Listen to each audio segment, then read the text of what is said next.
Good evening, everyone. We're going to call tonight's meeting to order, starting with an approval of tonight's agenda. Can I have a mover and a seconder, please? Councillor McIntosh, seconded by Councillor Andrews. All in favor? And that is carried. Any disclosures of direct or indirect pecuniary interest? Seeing none. We had no closed session tonight, so we're straight into our open meeting. We will begin, as we always do, with the singing of our national anthem, and I would ask that you please rise if you're able.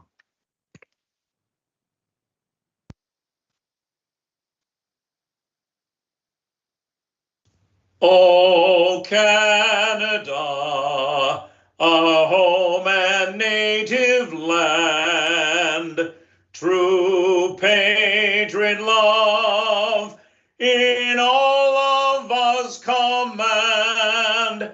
With glowing hearts we see thee rise, the true north strong and free. From far and wide, O Canada, we stand on guard for thee.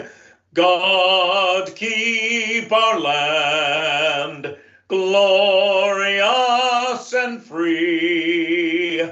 O Canada, we stand on guard for thee.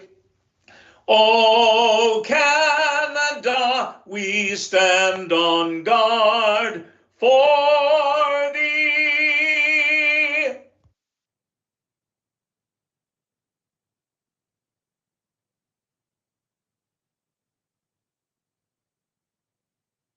We would like to acknowledge the treaty lands and territories of the Williams Treaty Nations and the Mississaugas of the Credit First Nation. We also recognize that Dufferin County is the traditional territory of the Wendat and the Haudenosaunee and is home to many Indigenous people today. Tonight's meeting is being aired on public television and/or streamed live and may be taped for later public broadcast or webcast. Your name is part of the public record and will be included in the minutes of tonight's meeting.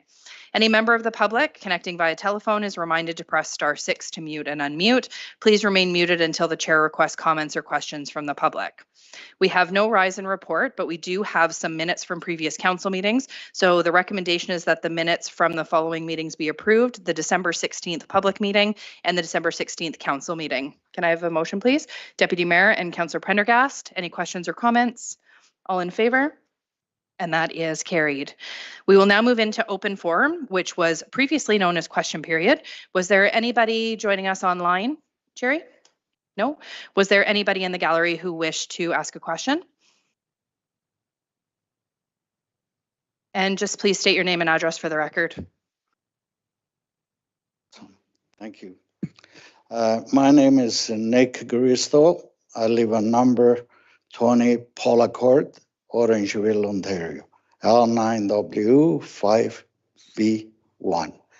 The question I have tonight, it took almost 2 years to get into the form to take care of those seniors with disabilities. So we done that. Now there is another thing that I promised in the last election, and that was to connect Hanson Boulevard. I know that before you said, well, the developer has to develop the land. I have a major concern. I'm still receiving phone calls from the area because they're afraid of injuries they might have, and the ambulance cannot get there fast enough. The fire department cannot get there fast enough. So my suggestion is, if this developer doesn't want to pursue it, I have a suggestion. Maybe the town should build just 2 lanes, one going, one come. And when the developer is ready to build, then he can build the rest. But you as a town have the right to charge him for the whole road.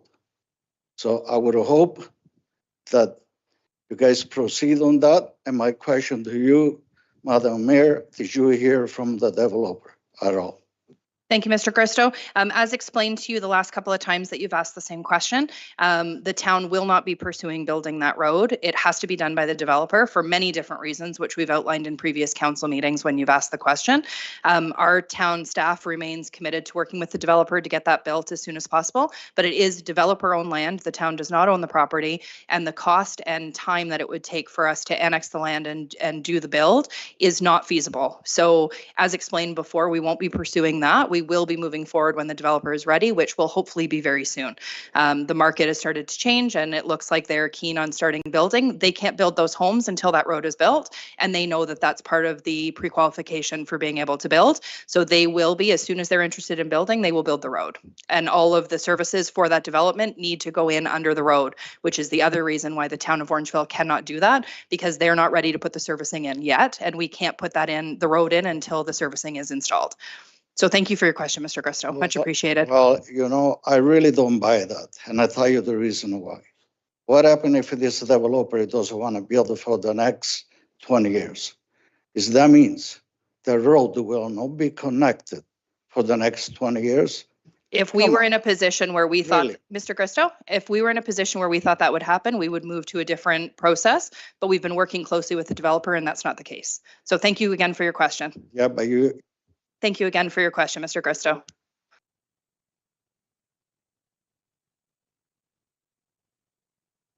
Was there anybody else who wishes to ask a question tonight?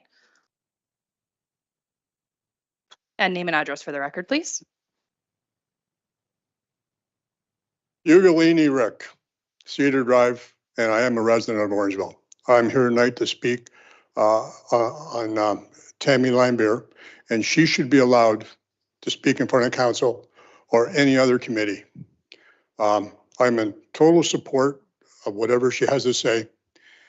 She has insight and wisdom on disability issues, and she should be heard. Thank you. Thank you very much, Mr. Ugolini. As you'll see on the agenda, there is a request for delegation that is listed under 12.3, specifically regarding that. At the leave of council, she will be permitted to speak at an upcoming council meeting, but there is a process in place, and I'm interested in hearing what Ms. Lambier has to say as well. But we do have a procedure that we follow, and there is a process for her to be able to speak, and for any non-resident to be able to speak at a council meeting. So thank you very much for your question. Was there anybody else in the gallery who wished to ask a question tonight? Okay, seeing none, we will move into presentations, petitions, and delegations. We will begin with the introduction of some new staff. We have our new fire chief, John Snyder, joining us. I'll have you have a seat there at the delegation table, and I will turn it over to Ms. Savage to do a formal introduction. Thank you, Mayor Post. So our former fire chief retired on October 31st. Last November, town staff went through a competitive process to hire a new fire chief. And on January 7th, John Snyder joined us as the Orangeville fire chief. So I am going to pass it over to Chief Snyder to say a few words. Over to you, Chief Snyder. If you just want to pull down the mic so we can hear you, it's all yours. Perfect. Thank you. Good evening, Your Worship, members of council, staff, and the guests here and online this evening. I was told I have 30 minutes, but I promise you I won't take 30 minutes of your time. I'd like to get invited back again. We appreciate that. I'm deeply honored to be here today as the newly appointed fire chief for the Orangeville Fire Service. I'd like to extend my heartfelt gratitude to council for the opportunity and to the staff, the firefighters, and the community as a whole for their warm welcome so far. Our fire service is built on dedication and bravery of both our full-time and volunteer firefighters, and these men and women are the backbone of our operation, and their commitment to protecting our community is truly commendable. Whether responding to emergencies or conducting fire prevention education or participating in community events, their tireless efforts ensure the safety and well-being of our community. As we look ahead, we must acknowledge the challenges that municipal fire services face in Ontario. These certainly include the evolving fire risks, such as those posed by lithium-ion batteries, lightweight construction, and the increased use of synthetic materials in our homes and businesses. Additionally, we must prioritize the mental and physical health and well-being of our firefighters, ensuring that they have the support they need to perform their duties effectively. And this also includes implementing cancer prevention strategies to protect our firefighters from those occupational hazards. In addressing these challenges, the Orangeville Fire Service will rely on Ontario's 3 lines of defense: public education, inspection and enforcement, and fire suppression. By educating the public, enforcing fire safety regulations, and maintaining robust fire suppression capacity, we can enhance the safety and resiliency of our community. I'm committed to working collaboratively with council, our firefighters, and the community to address these challenges head on. Together, we can develop innovative solutions and continue to implement best practices to enhance our fire service. My goal is to foster a culture of teamwork, transparency, and continuous improvement within our department. I thank you once again for the incredible opportunity, and I look forward to working with all of you to make Orangeville a safer and stronger community. Thank you. Thank you so much, Chief. Was there questions or comments from council? No. I just wanted to say welcome to the community. We're very grateful that you've chosen Orangeville as your new home, but also just wanted to let you know that you've hit the jackpot as well by choosing Orangeville, because we have a magnificent fire department. You're working amongst the best of the best. So thank you for choosing us, but also enjoy your time with us. Thank you, Mayor Post. Thank you, Chief Snyder. Up next, we have Sergeant Robert Griffin and Michelle Attridge, the Senior Financial Analyst from the Dufferin Detachment. Come on up. The OPP. We'll just get another chair sorted out for you.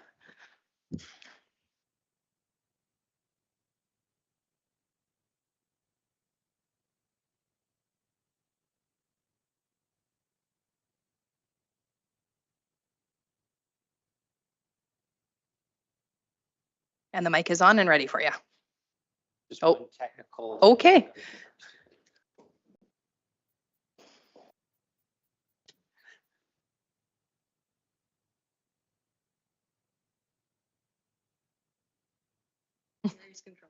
Is he? Okay. Well, that was a good start. Okay. Thank you everyone online and council, mayor, for having us here tonight. We're happy to be here. The weather held out for the travel here from Aurelius, so happy to be here. Last time we were here, we were able to talk high level about the billing model. Again, tonight we're going to do the same thing, a little bit at a higher level of how OPP billing model works. I know there's some new faces in the room. There's some people in here that are possibly experts on the billing model, but for those who are not, we're going to try to clarify in the most easy way possible. I'm here with my colleague, Michelle Attridge. She's a senior financial analyst with the Municipal Policing Bureau. And online, we have Inspector Deep Pasquale, who is in the mix of people on there. So he's here as well tonight to help answer any questions if required. Before we get into things, I'm just going to preface this by this presentation. You're going to see a lot of information in here. And the reason for that is we wanted this to also be a bit of a reference tool for everyone here tonight. This is going to be left here. So if there's any questions after the presentation, you can refer back to this to look at anything that needs clarification. So to start, just go over quickly the overview for tonight. So we wanted to touch on the detachment boards versus police services boards. With the new CSPA, obviously police services boards are now just specific to municipal police services, where detachment boards are specific to the OPP. So we're going to touch a bit on that and the differences there. Really important, OPP service delivery and how we roll out policing services across Ontario. And then Michelle, our expert financial person, is here to help us talk about financial recoveries, provincial responsibilities. We'll go into cost recovery, also efficiencies that OPP is working on to reduce costs across the province. And then we'll open it up for questions. So we'll get right into it. Just before we go on as well, I'll just mention the bill that we used in this presentation. Once we get to the financial recoveries area, it's actually a generic bill. We wanted to keep it generic because before, when this was produced, this presentation, we weren't sure what the government was going to be doing as far as discounts and whatnot, which are now released. So we actually are using a generic bill, but we will reference your bill anywhere that we can to make it more clarified. So our vision, when I first joined the OPP, I didn't really understand this, what our vision was. And it's safe communities, a secure Ontario. And there's a big meaning to that, especially when we come to billing. Safe communities and secure Ontario talks about the dual mandate that the OPP has. We have a mandate to police the province, and we also have a mandate to police the municipalities. So safe communities, meaning the municipalities, and a secure Ontario, meaning the province as a whole. Simply, it's the focus of our strategic plan. Our strategic priorities, I wanted to touch on this real quickly because how do we get to our vision? We get to it by having a plan. And much like your municipality and your plan, we have a lot of same focus and vision there. So with ours, we categorize it into 3 categories. We categorize it into our people, our work, and our communities. So when we reference our people, we talk about the well-being of our officers that work day to day. We talk about our work. We talk about technologies and things that we can supply our officers to do the best job they can and supply the best service to Ontario. And then thirdly, the communities which we partner with, Orangeville being one of them. So people that have a shared vision of public safety and where they see the future of Ontario in relation to public safety. So building those relationships to creating safety solutions, working together. And that's why we're here today. So we're here because you're one of our partners throughout Ontario. We're over 320 municipalities now that we serve. So we really appreciate the input, especially now with the detachment boards and the different input that we're getting there from different communities. Starting into detachment boards and police service boards, we added this slide this year because big difference when you're reading the new CSPA, there can be some confusion, especially if you've sat on a police services board prior and now you're reading the new act and you're seeing the differences between detachment board, what's our responsibility. So really just putting out there that when we're reading legislation and what responsibilities are, we really got to focus in if it's a detachment board that the act's referring to or if it's a police services board, because a lot of the onus on some of the small things, I call them, throughout the municipality have been taken back by the OPP, things that you don't have to worry about anymore. I talked earlier about our strategic plan. Well, a police services board, as you all know, they've been involved in that and have to go through that process where OPP is coming to the table, delivering a service. We already have a strategic plan. Now we just need to align and how we're going to serve the community better. So scope of oversight being the first thing on the list there out of the 4 big categories. The oversee the OPP detachment serving multiple municipalities and First Nations versus the individual police service. Policy development, another big one, just establishing local policies with the detachment commander as a board, as a detachment board, and as a police services board, you're looking at developing policies for municipal police services. So a much bigger scope, where with the detachment board, you can go to a smaller scope. Reporting requirements, provide annual reports to the municipalities and band councils as a board versus preparing and publishing strategic plans and reports as a police services board. Community representation, one of the main focuses of why the Community Policing and Safety Act was brought forward, just to get more representation from the municipalities that we serve and working together. OPP service delivery. So this is, in my opinion, is a really a big slide because it talks about how we deliver and get to our vision of safe security, so that communities secure Ontario. When we talk about OPP service delivery and that dual mandate of looking after the province as well as the municipality, well, how do we do that? And how do we differentiate between when an officer is working in a municipality and when they're working doing a provincial responsibility? And how do we differentiate that in a bill? So with integrated service delivery, when you see a police officer out in Orangeville driving around, they could be doing one of 2 things. They could be, number one, they could be answering a call for service in your municipality, or they could be doing a provincial responsibility, doing something on the provincial side, which we're not cost recovering for as the OPP. So when an officer goes out into their police car in the morning and they turn it on, they log into a system which incorporates a system, what we refer to as DAR. It's a daily activity reporting. And with the daily activity reporting, it actually tracks that officer's actions throughout the day. And there's lots of checks and balances with this through our dispatch system, through GPS. We also have quality control on the back end to make sure that everything's being recorded properly. So with the DAR system, if an officer goes to a call for service, they will mark themselves on that and their time will be recorded. So we'll get into calls for service later and how the calls for service themselves are billed, but for the big picture, tracking of that call for service versus provincial responsibility is done through that DAR. Lots of benefits for having the provincial and municipal relationship and policing both complement one another. You can have enhanced flexibility of how you deliver service. There's economy of scale benefits. and also multi-jurisdictional police strategies. As we know, crime doesn't have borders. So, being able to do things jointly and with this integrated service delivery just makes for better delivery of service. Financial recoveries and provincial responsibilities. Moving pretty quick here. I've got my 30 minutes. I'm not going to be as fast as Mr. Snyder. He did a great job. And mine's going to probably hit the 30 minutes. Financial recoveries and provincial responsibilities. And you'll see on the one side of the screen, we have municipal policing recoveries. And on the other side, we have provincial responsibilities.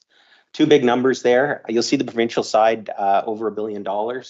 And on the municipal policing recovery side, 497 million.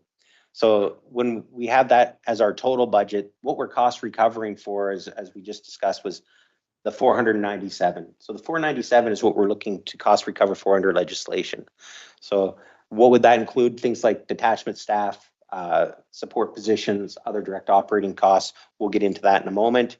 And then the provincial responsibilities, we have the big things like traffic safety, large investigations, intelligence, big projects that we're working on, specialized response teams, and the list goes on.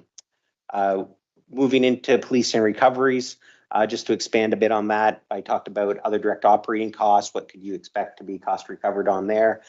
Things like communication operators, detachment guards, the police academy, training, vehicles, etc. So lots of things happening there, but the core. And when we look at provincial, again, the bigger investigations, intelligence, and specialized response. So when we move towards the bill, I promise I'm giving Michelle a chance to talk here next.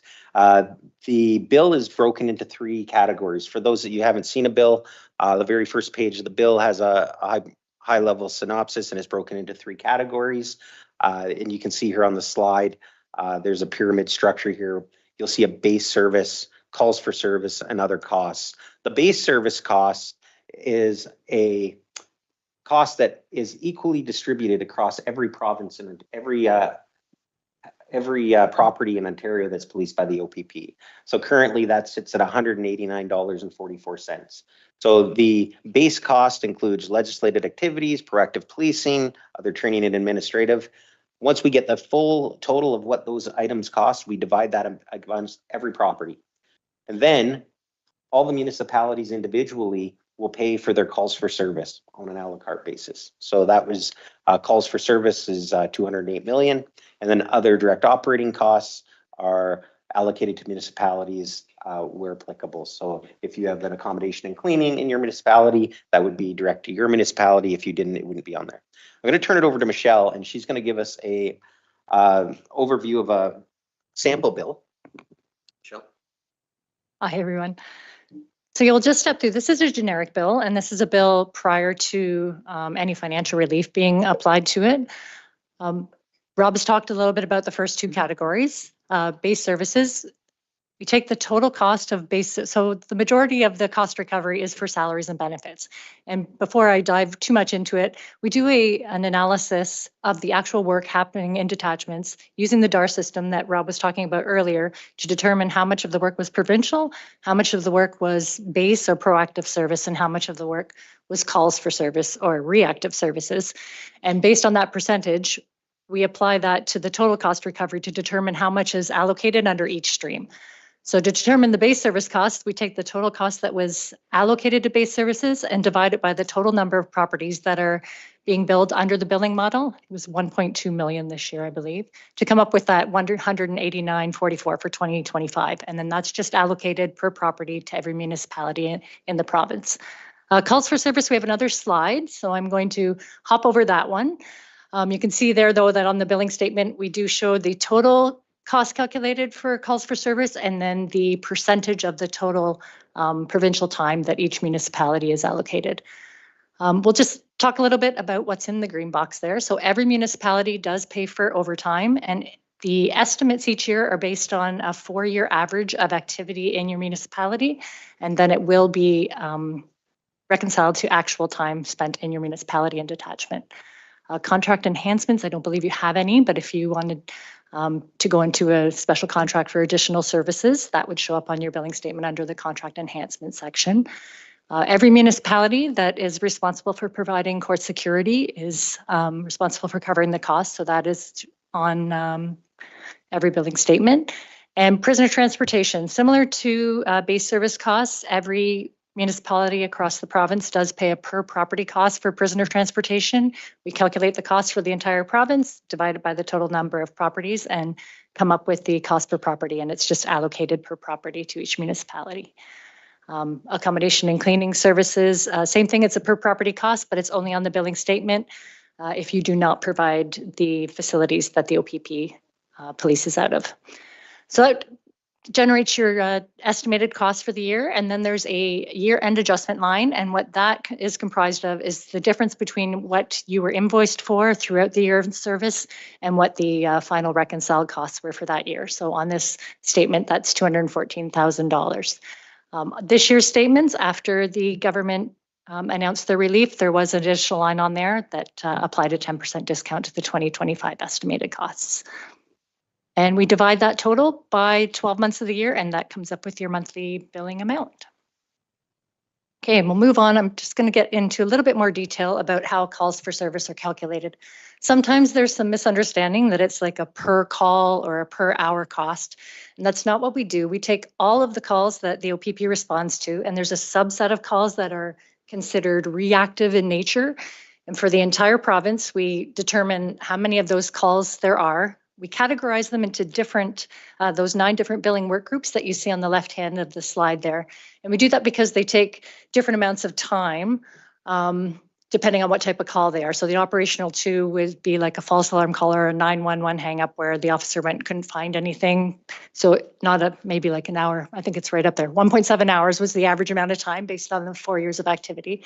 Whereas something a violent criminal code or a drug call does take a lot more time. So that's why we break them out that way. We take a 4-year average of activity, which will hopefully smooth out any spikes that there might be year over year in the data to come up with an average number of calls, and then we multiply that by the time standard, which is also based on 4 years of that DAR activity that we were talking about earlier. So all the hours that are scored in each category of call to come up with the average time. So we're looking at average counts and average time, and only for a subset of the actual calls that are being responded to come up with the metric that we call weighted time. And we calculate that for the entire province, and then we calculate it for each municipality to determine which portion of the total provincial weighted measure each municipality is responsible for. So in our example here, you can see that total provincial time is 17,007 hours, but the provincial total is 1.8 million. So that 17,007 hours works out to be 0.933% of the total provincial time, and therefore that municipality will pay 0.9338% of the total provincial calls for service costs, which were calculated to be that 209 for 2025. Did you have anything to add to that, Rob?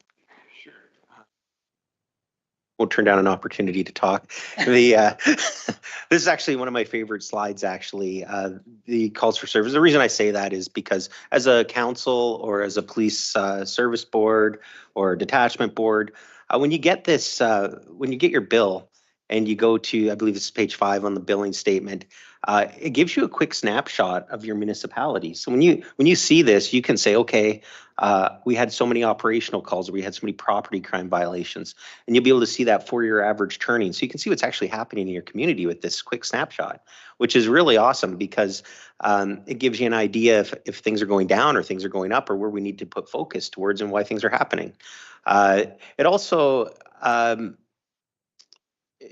is another good point with this is it shows you how, again, this integrated service delivery works. And I keep going back to it because a lot of times I'll go out to a municipality and I'll get that question, how much does it cost per officer, or how much is this costing? The other day I was out and I saw a vehicle stop and I saw 6 police officers there. It seems like a lot. And it's like, well, it doesn't really work that way, because with integrated service delivery, you don't pay per officer, you pay per call. So with this call, we've got a time standard, and Michelle was briefly touching base on, operational 2, which would be something like a false alarm. It's 1.7 hours by the time an officer drives out somewhere, clears the call, comes back, that averages out to 1.7. We have another one, operational call. operational. And you can see on this example, and this is the same across the province, when you look at your bill, you're going to notice that these are really high volume.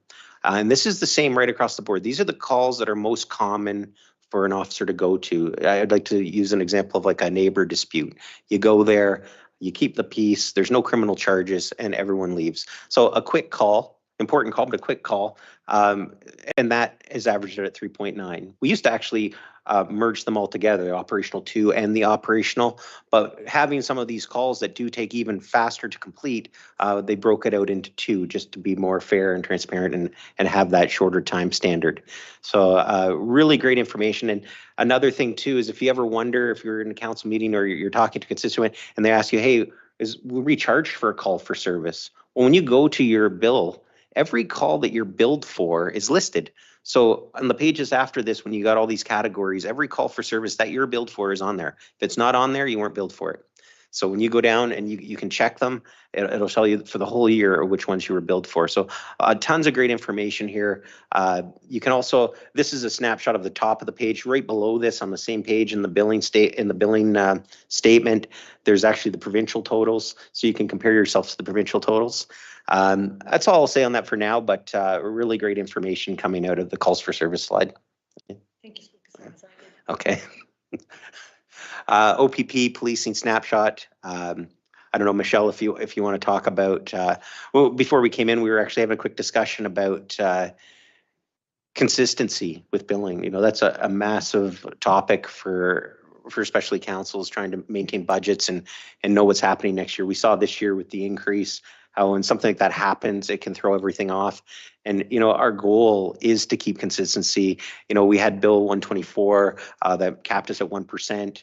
Now that that's gone, we've seen the increase. Mainly this increase that we've seen has come from the collective bargaining and the increase in salaries. Also the increase of now having that, not the 1% anymore, but the catch-up game, I guess we could call it. We are trying to focus on getting back to a more consistent bill. I'm sure everyone's been reading the media. The ministry has spoke of next year and that they've made a commitment to review the billing model and review what's happening as far as what's going to happen next year. The OPP, we don't have an answer today of what the decision is going to be for them. But the great news is they have made it public and they have said they're talking about it. So if we look here, we can see the cost for properties on this bill since 2020 to 2025. Even though there's been the increase, it's still consistent. You know, even right now with these increases, the average cost per property for OPP police communities is $400. Everyone in the room knows and is well versed on what policing costs are. That is an incredible price, you know, when you look at what you're getting for services and the size of OPP and what we have to offer. Keep moving on here. I wanted to talk quickly about resources available. Everything that we've talked about here tonight, everything in our slides is all publicly available information. We like to be very transparent. With our website at opp.ca, if you type in Municipal Policing Bureau, in the front page of the OPP website, it'll take you to our site. We have tried to load it up with as many tools and resources as possible. Off to the right-hand side of this slide is just a snapshot of a few things. We just recently had our financial webinar. That is posted up there. The new one's going to be posted within the next week or so, but that'll be up there. We have past webinars. We also have some really neat tools. I put one on here as an example, cost by municipality. A lot of times we'll be there and we'll be looking at budgets and say, hey, I wonder what a municipality, the exact same size as ours, same population, what would it cost to do that municipality for policing costs? Well, if you go into this tool, you can actually do that. So you can see, I used Dufferin as an example right here. You can put the detachment in Dufferin. It shows, this one's before we changed to the CSPA, but it shows section 10 or a 5.1 municipality. Now they're just all the same. It'll tell you the property counts, the total cost per property. So if you wanted to look at a municipality elsewhere in Ontario, you could put another detachment name there and it'll give you all the most current pricing per property across the province. There's other tools for calls for service in there where you can change the calls for service numbers and calculate what would happen if we had a reduced amount of calls for service. You can mess around and figure out what the different costs would be. So a really great place to turn to if you're doing any reports or looking to project any budget information.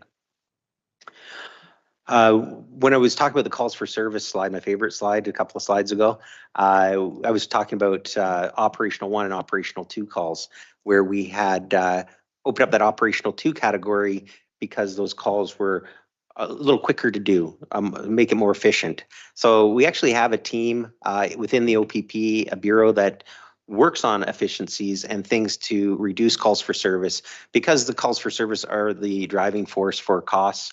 We're trying on our end to do our best to reduce those calls for service as well. You know, working in partnership, we're not leaving it right to the municipality to do this. We are also doing this. I just took a few categories here from our most recent frontline efficiencies team. You know, we've got some great numbers as far as things with like 911 call diversion. So for an example, everyone knows that we have a great mental health team here in Dufferin that goes out. Now we've actually have people working in our communication center that we can refer to immediately. So if a call comes in and we know it's not a priority crisis 911, we can actually link them with somebody to speak with right there and then, and divert an officer from even attending. If that person just needs somebody to talk to, why are we sending a police officer out? So we have other training where we can refer people to speak to somebody immediately within and divert that call for service. We also are doing things like 911 hang up. There's been so much technology over the years with being able to identify what's an actual real 911 call and what isn't.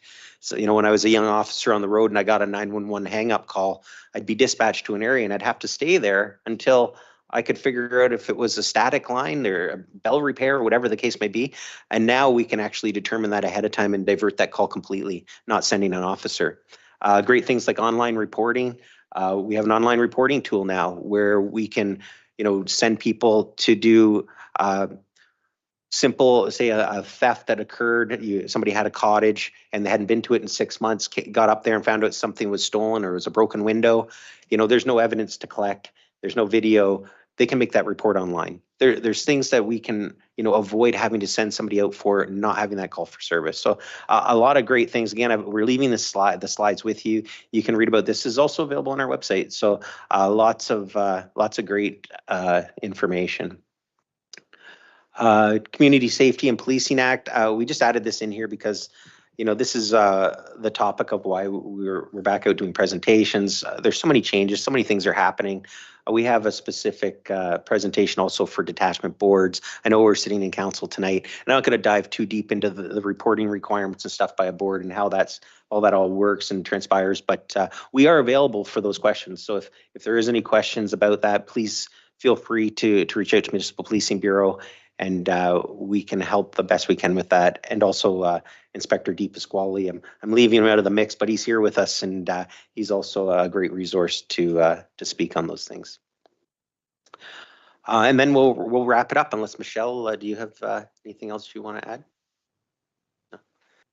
And I guess we'll open it for questions. Was there questions from members of council? Councillor Andrews and then Deputy Mayor. Thank you, Your Worship, and through you, good evening, Sergeant Griffin, and also Ms. Adridge. Really a pleasure to have you here. I also thank you for the amount of information you provided, not only in this presentation, but also the council package that we received. I'm glad that you actually provided some clarity on the calls for service and the 9, I guess you call it billing work groups. I was zeroing in on operation and operational 2. So having that infographic really provided that clarity, but just, you know, zeroing in on operational, is there anything else that would also be kind of cobbled into that that definition?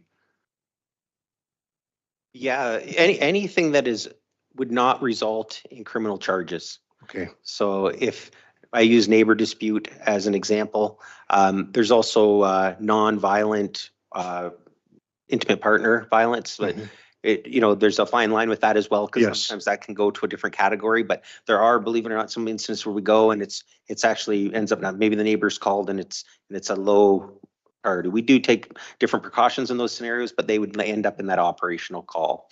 There's things like mischief to property. There's things that are, like I said, that unfounded things that don't amount to anything. Would that include vandalism as an example, or, visual Would vandalism? actually be a criminal. Okay. Vandalism would be criminal. Or graffiti? Graffiti. Okay.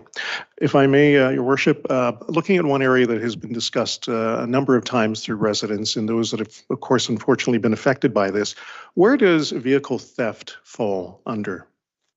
Because we've had in our community, and again, I want to commend our inspector and of course, those that are involved here locally with our Orangeville Dufferin detachment.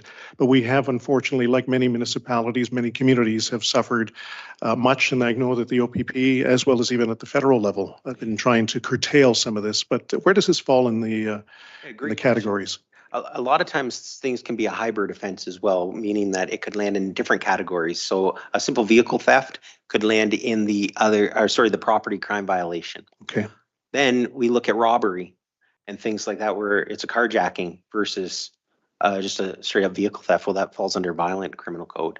And we look at alarms the same way. Sometimes an alarm can fall under operational, or it could fall under operational 2. A false alarm would be operational 2. A regular alarm call, depending on the type of call, could end up in an operational.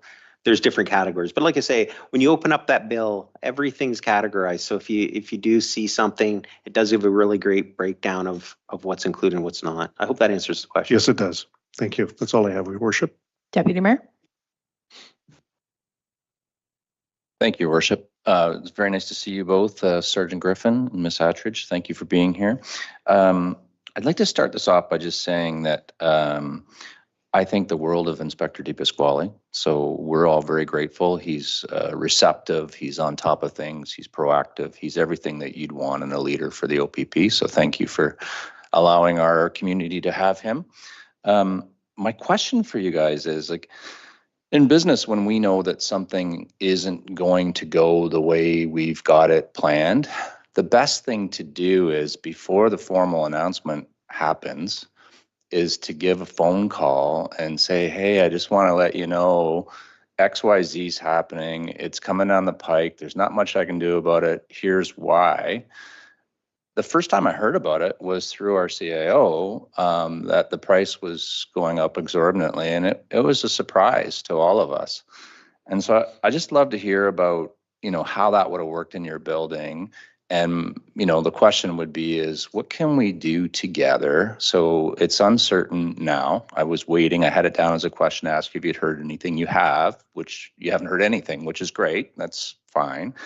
How can we manage this collectively together so that you could give us more of a heads up prior to our budget? Because the budget was written, and then we came to the meeting, and, really, in a way, we could have canceled the meeting because it was of such significance, and we didn't know what to do, right? So that's my question. Can we communicate more, and what does that look like? And how does the process work in your building? Like, when did you know? Well, I'll start, and I'll let Michelle add to this as well. Obviously, everybody realized we're legislated through the ministry to bill for policing. We do prepare billing statements on our end. Last year, when this all occurred, it all kind of happened very quickly on all ends, I believe. I don't want to put blame to anybody, because that's not the case.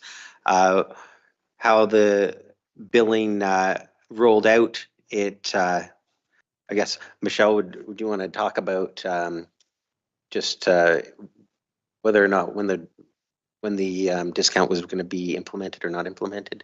Because we were waiting on some information as well. We knew there was going to be a larger increase because of the new collective agreements. We knew there was going to be a higher price point, but we were in a wait. And you probably realized when we postponed our webinar last year, and we had mentioned we'd called in. And I agree with you, sir, just about the open communication, super important. And I believe we've tried our best to communicate. We've called in and said, hey, we can't meet because of XYZ, or this is what we're expecting. But we're also in a bit of a holding pattern for the information that we receive. I don't know if Michelle wants to speak anything more about the... What I have to say is we plan to do a better job. Unfortunately, we were legislated with the 1% increases. We would hope to never do that again. We would normally be looking at what increases other police services we're getting and making a better estimate. When we did get the collective agreement ratified, we did send out a communication, but maybe we're not clear enough about what the impact of that really meant. And then, yeah, waiting for decisions and communications is the other. But. Yeah, thank you. I'm grateful for that. Look, these things, you know, in business, this stuff happens all the time too, and in municipalities it happens too. It's just, I guess my message would be is when you go back to the big ship there in Aurelia, if you could have those discussions internally and just say, hey, we somehow need to help these guys out. Like, we're accountable, and the anger was palpable, right? When we had to say what kind of increase we were having. So that was difficult. I'm curious on a couple of other things, if I could. I guess it would be overall on staffing, and just from an Aurelia perspective, and then as it falls down through the detachments. We had a great discussion at our detachment board meeting, and we understand that we're in good shape here in Orangeville, according to our inspector. If we had enhancements come to our area, can the OPP do that, or are you still under significant strain? And if the answer is you're under significant strain, I would appreciate hearing that more than, you know, the political answer of we know it's difficult right now, but I'd just like to have an understanding of the picture. Yeah, I'll answer to that. You're right. I'm not sure if I'd mentioned in my last presentation when I came, but there was a moratorium put on enhancements, or the referred to now as additional services under the CSPA. We're not doing any uniform enhancements. We are, however, doing civilian enhancements, meaning if an extra court officer is required, or if you wanted to help out around the detachment with administrative duties, the detachment administrative clerks, to alleviate work from the frontline officers, those are available. I encourage you to speak to the inspector in relation to that, if they're required here or not. I know there is great strength here in Orangeville as far as staffing, which is fantastic. And we're also increasing, you know, I'm sure you hear it everywhere, we're hiring. We're trying to recruit across the province, and the recruitment area is doing a great job. And that's the reason for the moratorium, I think, but what they're looking to do, there's, you know, if everyone remembers the value for money audit, ways that we can improve as an organization, and that, you know, pursuit to excellence, you could call it, you know, a lot of things were required by us, things that, you know, when I was a young officer never existed. We didn't have human trafficking units. We didn't have all these types of specialties that we now realize are major concerns for our communities, and we need to address those. So that's why the staffing increase, that's why the moratorium is shifting resources, provincial resources or municipal resources to address community needs. So to your point, a moratorium at this point, civilians are available. I hope that answers the question. It does. Yeah. You could indulge me one last one if I could. It was news to me in your presentation, and I think you've opened a door for me and perhaps the detachment board as well. The slide about the calls for service. We work closely with the inspector. Each quarter we get the calls for service, and council sees those calls for service as well. It's difficult to go through the calls for service because it's so long, and then you always want to know, you know, why. And, you know, the inspector has been really good in educating us, like, well, you know, you wouldn't be able to tell you why there's more speeding. Why I can't speak for the speeders, why they would speed more, right? So it's difficult, but it would be interesting to understand and gauge them against other municipalities and see, like, do we have a problem or not? And does that slide that you're referring to, I can just go online then and click and find this out and see it to Orangeville and compare, or did I misunderstand what you were telling me? It'd be your billing statement you'd have to look at. It's the billing statement for the last 4 years.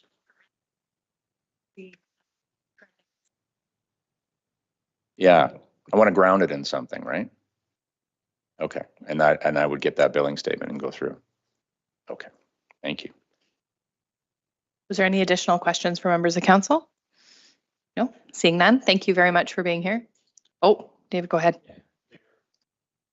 Yeah, thank you very much. I just wanted to make a very brief comment.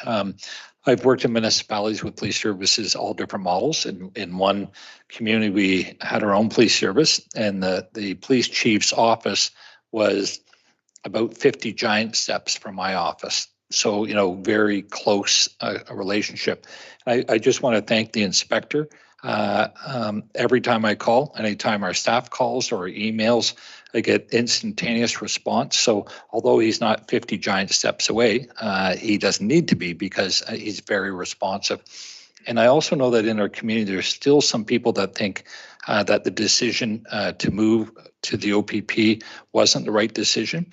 Just want to remind our community that we are saving, even with the increase we had last year, we're saving millions of dollars every single year by using the OPP model, and the responsiveness that we're seeing is as good as I've seen in other communities with their own police service. So I think that's an important point.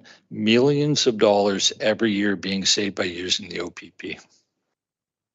Thank you, CAO Smith. Any other questions? Okay, thank you very much for being here. We look forward to having you back next year. Hopefully you can come before our budget and talk about the stuff ahead of our budget time.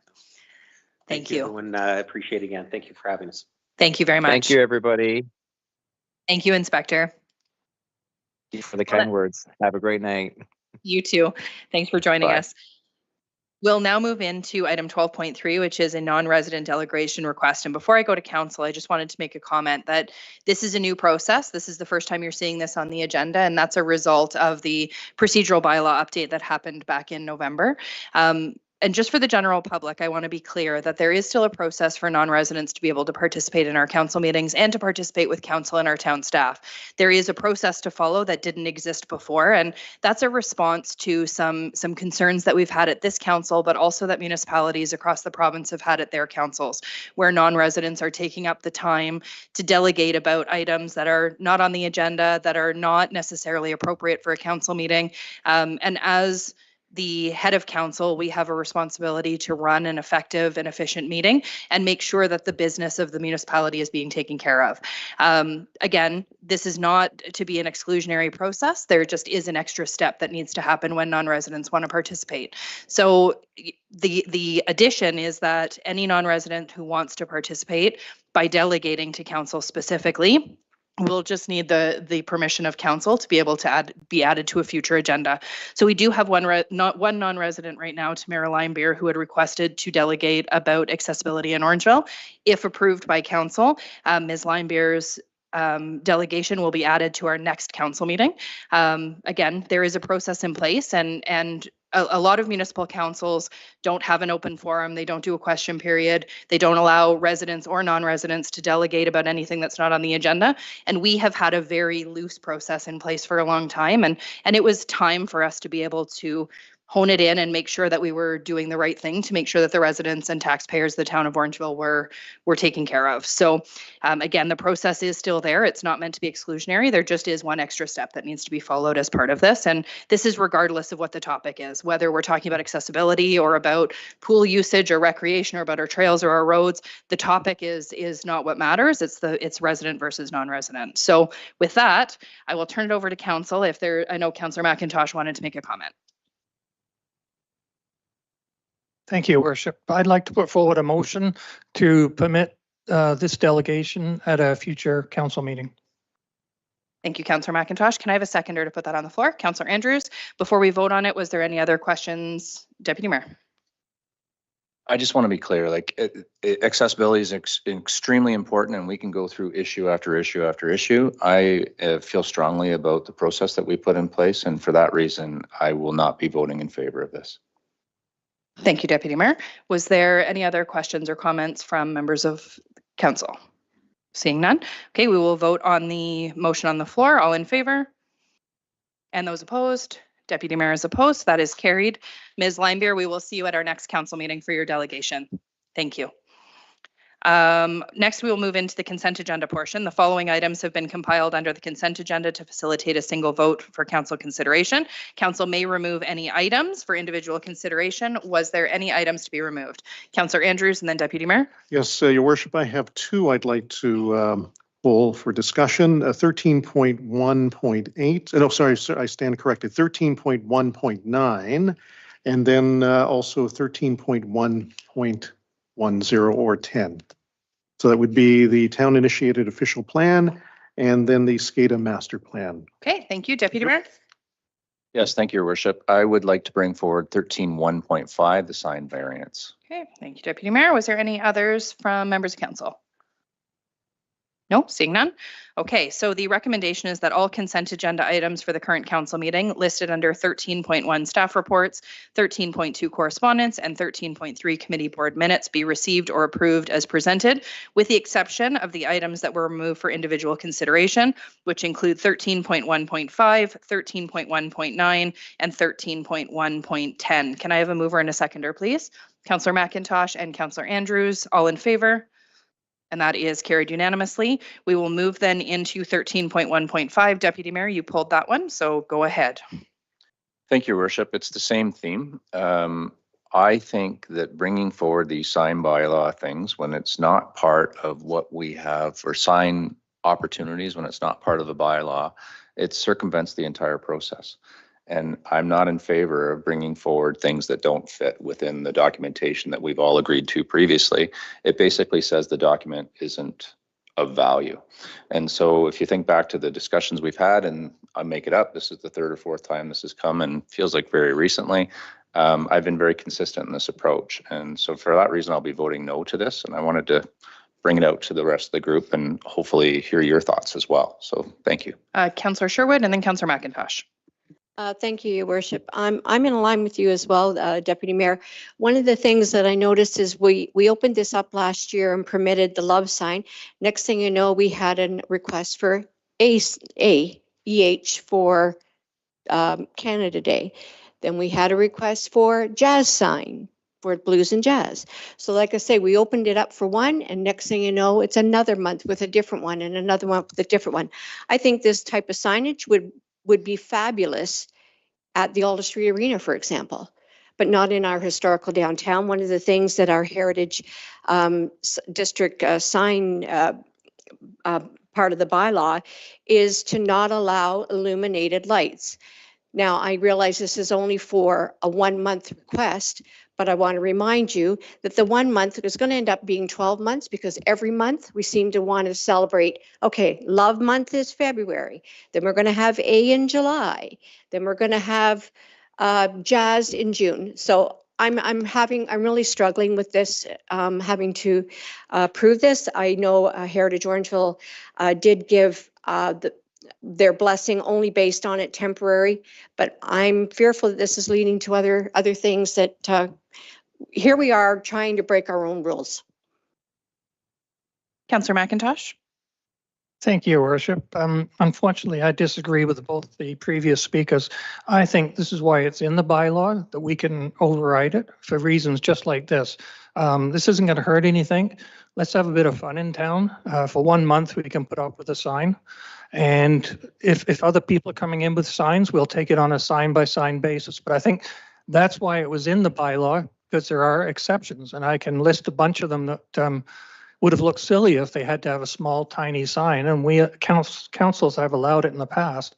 So I'm for supporting this. And again, I think that's why it's in the actual bylaw, that we have the final say. Thank you. Councillor Andrews. Thank you, Your Worship. I'm in alignment with Councillor McIntosh, and I'll provide my background on this. I understand and I respect both Deputy Mayor Taylor and also Councillor Sherwood's comments on this, and I understand the teeth of a bylaw. It's critical for us to follow that. Well, at the same time, this is the town of Orangeville and the Economic Development Office and Tourism promoting something that is very important to us: tourism. Economic drivers. It is an activity that is for a very limited time. We have, as Councillor McIntosh has indicated, we have the discretion of council who can say yes or no. Having said that, this is one of those, and I hate to use the term gray. There are other municipalities, and I even look at the federal government. I did a little bit of research. I didn't have enough time to dive into this as much as I should have, and I will. But there are those exceptions to the rule, and case in point is Parliament Hill. If it is something the government is doing, they can put banners on the Parliament buildings galore celebrating our country. We're celebrating Orangeville. Love Orangeville. And as you know, Deputy Mayor Taylor and Councillor Sherwood, we approved the budget, and there was an allocation to enhance the Love Orangeville for 2025. And this is just part of that to support the campaign that is going to hopefully provide economic stimulus to our community. And I'm in firm support of this particular exemption. Thank you, Councillor Andrews. Councillor Prendergast, did you have something to add as well? Thank you, Mayor, through you. Councillor Andrews, I definitely agree with everything that you just said. Economic drivers and promotion of the town that prides itself on its tourism, I think should be chief here. They are temporary signs. They are quite popular. People like to take selfies and post them online. And it draws people to Town Hall. It becomes a destination. People now know where Town Hall is, and that furthers what we do here every day. You know, I do also understand what Deputy Mayor Taylor has to say, that we are often faced with sign variance requests, and there needs to maybe be a better way. I'm not sure what that is yet, and hopefully one of my colleagues has a great idea about that. Thank you. Thank you, Councillor Prendergast. And I think that's an important point, is that the sign bylaw is up for renewal and review in 2025. And I think we've learned as a council that there are some things that we're seeing as common themes that need to be addressed as part of our sign bylaw review that we're going to be doing. But when it comes to this one in particular, when we hear the endorsement of our economic development team, our downtown BIA, our Heritage Orangeville team for this art installation, and I know it's a sign, but it's more than just a sign. It's not a typical sign that you would see. This is something that last year during this specific initiative, we saw a significant increase in visitors downtown. There was lots of selfies being posted. There was lots of people talking about Love Orangeville, and that's exactly what we're trying to do. We're trying to ensure that our businesses in the downtown core are seeing economic impact during a time that's the most challenging time for them. January and February are the worst time for retailers and for restaurants. And if we can do something to enhance that, I think we're doing the right thing. And I believe, and you know, Deputy Mayor, I know that this is a sticking point for you, that you've been very black and white about these issues. And I think that all of our bylaws like this do have some gray area, and they have to. If we went through everything as being a black and white situation, we wouldn't even need to be here for council, really. I mean, the things that we're talking about are significant pieces that we have the ability to make changes on, and I think this is an important one. Was there any last comments or questions before I put the motion on the floor or ask for a mover and a seconder? The recommendation is that report CPS 2025-007 sign variance request at 87 Broadway under the Economic Development and Culture Love installation be received, and that council grant a variance to sign bylaw 28-2013 as amended to permit the placement of a portable temporary love sign with the internal illumination in the circle in front of Town Hall, which measures 1.829 meters by 6.096 meters by 0.914 meters for the month of February annually. Can I have a mover and a seconder, please? Councillor McIntosh and Councillor Andrews. Any last questions or comments? All in favor? And those opposed? Councillor Sherwood and Deputy Mayor opposed. The motion carries. Next, we will move into 13.1.9, the town initiated official plan amendments. Councillor Andrews, I will turn it to you. Great. Thank you so much, Your Worship. I do want to comment to staff, a great report. Again, the detail there really helps to provide some understanding of some of the challenges we have. And I'm going to just identify, before I get into my question, the mayor and myself were fortunate to attend the Roma conference this past week. Sunday, Monday, and Tuesday, representing our municipality along with many other rural municipalities. And one of the key discussions was, in fact, water and the challenges that many municipalities are facing. Looking at pages, and this is in the council agenda, this would be pages 166 and 67. There was a comment that was made about corporate impact. Could somebody please provide some clarification on what that would be? Mr. Ward, do you want to take that one? Thank you, Mayor Poston, through you. So typically when we look at corporate impacts, it's generally financially related. With these amendments before you with the staff report for recommendation, we really don't foresee any corporate impacts because the amendments relate to implementing the source protection plan policy framework, as well as implementing some policies for us to really guide how we conduct business with development proponents and how we set out requirements for submitting complete applications and conducting pre-submission consultations. So having said that, we didn't foresee any corporate impacts or corporate implications associated with those policies. Thank you, Mr. Ward, if I may, Your Worship. Another piece was in fact the, I guess the topographical maps or the maps that were provided regarding wellhead protection. Pages 166 and 167 in the council package. There were two, I guess, designs or two maps there that highlighted a rather expansive amount of water protection that is absolutely necessary. I guess my question to both of you on staff would be, is there a way that we are going to, in fact, monitor that, police that? Could you please provide maybe some explanation? Mr. Ward? Sure. Again, Mayor Post, through you. So the map in question is sort of identifying the wellhead protection areas. So they're areas of the town geographically where within certain proximities based on how groundwater flows or some of the assessment reporting done for the source protection plan that we're implementing, there's certain areas that our well network is vulnerable. And some of it's vulnerable due to quantity, and some of it is due to quality. I suspect the broader area you're referring to is more related to quantity. So infiltration and any activity that takes water from the ground. So under the Clean Water Act and our policies are implementing this, getting down to an application submission level, anybody that wants to do development or redevelopment, they've got to demonstrate how those policies are met, those protective policies around making sure we're not reducing recharge into the groundwater aquifer and we're not taking water in a way that's going to impact our water resources. So it's on an application by application basis. Under the Clean Water Act, we're mandated to submit annual reporting on the amount of applications that trigger those policies and trigger that implementation approach. So there is sort of policing through that respect, but there's also just the day-to-day decision-making around making sure those policies are implemented. Great. Thank you so much, Mr. Ward and Ms. Russell. Councillor Prendergast? Thank you, Mayor Post, through you. Mr. Ward, I had two questions. The first was the Clean Water Act was enacted in 2006, and it's now 2024. And I'm just wondering if there were any barriers within the corporation that led to this delay in amending the official plan. Again, through you, Mayor Post, from 2006 to around 2015 was the process taken to develop the source protection plan.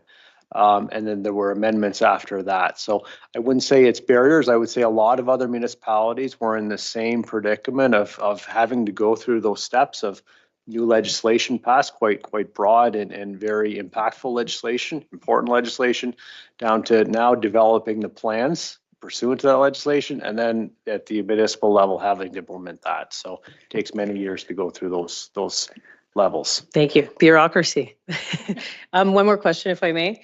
How will the implementation of OPA 135 affect current and future land use, particularly in the designated vulnerable water areas, and what measures are in place to balance development interests with protecting our water? So are there any current or future proposed developments that might fall into these new protected source water areas that may be impacted? Again, through you, Mayor Post, I don't know if anything changes drastically, quite frankly. Again, the source water protection plan, we're mandated to implement that under the Clean Water Act. Much of those policies exist. The importance is making sure really through this amendment is that our official plan policy lines up with that and basically is we're all working off the same playbook. So there's no surprises or new constraints being introduced by the policies that don't already exist under the Clean Water Act and the Source Protection Plan. I'm not sure if that answers your question, but I hope gives a little more context understanding the nature of the amendment. Good, Councillor Prendergast. Any other questions on this item from anybody? Okay, then the recommendation is that report INS 2024-55 Town Initiated Official Plan Amendments OPA 132 and OPA 135 be received, and that council pass a bylaw to adopt amendment number 132 to the official plan for the town of Orangeville, included as attachment number 1, related to townwide pre-consultation and complete application policies, and that council pass a bylaw to adopt amendment number 135 to the official plan for the town of Orangeville, included as attachment number 2, related to the townwide source water protection policies, and that staff be directed to circulate the bylaws included as attachment number 1 and attachment number 2 to the County of Dufferin for approval as required by the Planning Act. Can I have a mover and a seconder, please? Councillor Andrews and Councillor McIntosh, all in favor? And that is carried unanimously. 13.1.10, the SCADA Master Plan. Councillor Andrews, I'll turn it over to you. Thank you, Your Worship. I want to thank staff again for responding to a particular question, and I know for the sake of transparency, I am going to pose this question again. This is pertaining to tables 1 and 2, and they are found within the document, in the council document. It's pages 184 and 186, I believe, or page 11 and page 13 of the report. And so the question is reviewing the report, I noticed the two tables, and one references the master plan capital cost estimate, and the other is the proposed implementation schedule. Lots of figures. One of the tables, table 1, has a figure of about 5.7 plus million, and the other, table 2, is 6.1. So roughly about 4.5, I guess almost $450,000 difference there. Can I get an explanation on why it's higher? Go ahead. Through you, Mayor Post. We had to make an amendment to the final plan to separate out the operating costs from the capital costs. So like you said, table 1 speaks to only the capital projects, and table 2 includes all costs, including SCADA support, server hardware and software maintenance. It's going to be roughly a 4 to 5 year upgrade. So when we switch systems, we still have to support our existing system as we work on the integration. So there'll be a couple of years where we have to carry operating costs for both. So we just wanted to make sure that when we spoke about capital projects, it matched what was in our budget document. Very quickly, Mr. Indesco, thank you. And again, the report itself was very, very thorough. And that's what I appreciate, especially when we're talking about SCADA. This is really a complex process that I'm so happy to see the municipality moving towards, and it's absolutely needed, especially as I referenced the fact that, you know, the mayor and I were fortunate to attend and represent our municipality at the Roma conference. And again, this was another one of those side conversations with a number of municipal leaders that were saying, you know, it's a complex process that we're all facing, and I'm just glad to hear that Orangeville has committed to it. Again, under your leadership, I think we're going to be in very good hands. So thank you. Thank you, Mr. Andrisco. I think we're good. Any other questions? No, we're seeing none. The recommendation is that report INS 2025-004, the SCADA Master Plan, be received, and that the SCADA Master Plan final report be approved. Can I have a mover and a seconder, please? Councillor Sherwood and Councillor Prendergast, all in favor? And that is carried.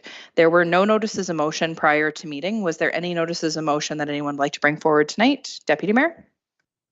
Yes, thank you very much, Your Worship. I would like to, at a future meeting, discuss the future of the sign bylaw. And my feeling is that we should negate it.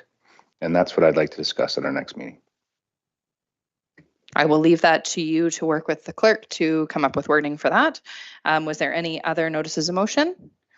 I have one. I will be bringing forward a motion at the next meeting regarding to support a City of Vaughan motion that they moved forward with suggestions for the province regarding the 407 and how they could do a pilot project to get more transport trucks off of our roads. And I think it's really timely, especially in our area, having Highway 10 here with some significant truck issues. I will be bringing that forward at the next meeting. So I'll have all that wording to the clerk as well. Any other notices of motion? Were there any announcements by members of council? Deputy Mayor. Just a couple, Your Worship, if I could. We haven't met since the holidays, so this is a month old. I did communicate on social media, but I did want to just thank this council and thank town staff for all the help that they did with the Optimus Christmas in the Park. And the only announcement is there were over 20,000 people that went through that park. And the reason that we know that is there is a counter on the trail, and there's a if you just counted everybody, you would count them 2 or 3 times. So there's actually a calculation to figure out how many there is. So it's sort of a roundabout estimate, but definitely over 20,000 people, which is absolutely incredible and well worth the investment that everybody makes in terms of time and money. So I wanted to thank everybody for that. And then the other one is just a quick call out about the BIA. It's their AGM, and that's tomorrow night at 7 o'clock. And it's time well spent and good to support all the businesses that are involved. So that's it. Absolutely. Thank you, Deputy Mayor. Any other announcements? No, seeing none. Okay, we will move into bylaws. The recommendation is that all the bylaws for the current council meeting listed under item 17 be read 3 times and finally passed. 17.1 is a bylaw to authorize the temporary borrowing of monies as specified in this bylaw to meet until taxes are collected the current expenditures of the Corporation of the Town of Orangeville for the year 2025. 17.2 is a bylaw to adopt a policy for the council remuneration review process and to repeal bylaw 16-2009. 17.3 is a bylaw to impose fees for at fault false alarm calls for service within the town of Orangeville. 17.4 is a bylaw to amend development charges bylaw 2024-60. 17.5 is a bylaw to appoint the auditors for the Corporation of the Town of Orangeville for fiscal year 2024. 17.6 is a bylaw to adopt amendment number 132 to the official plan. 17.7, a bylaw to adopt amendment number 135 to the official plan, and 17.8 is the bylaw to confirm the proceedings of the Council of the Corporation of the Town of Orangeville at its regular council meeting held tonight, January 27th. Can I have a mover and a seconder, please? Councillor Prendergast and Councillor Andrews, all in favor? And that is carried. And a motion to adjourn, Councillor McIntosh, seconded by Councillor Sherwood. All in favor? And that is carried. Thank you for joining us tonight.